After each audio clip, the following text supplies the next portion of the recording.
بنابر گزارش تازه مجله نیچر، شیوع دوباره کووید 19 در سراسر جهان نگرانی کارشناسان سلامت را برانگیخته است.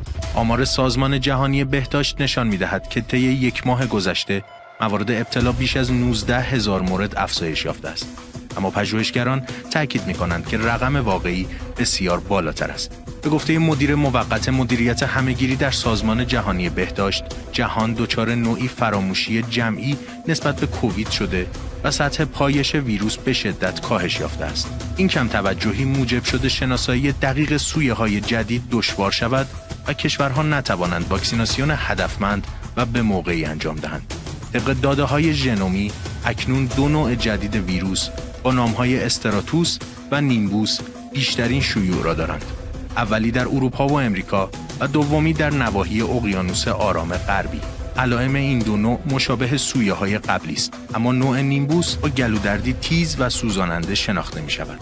به گفته نیچر، واکسیناسیون در کشورهای غربی بر سالمندان و بیماران مزمن متمرکز شده، اما برخی متخصصان خواستار پوشش گسترده‌تر هستند.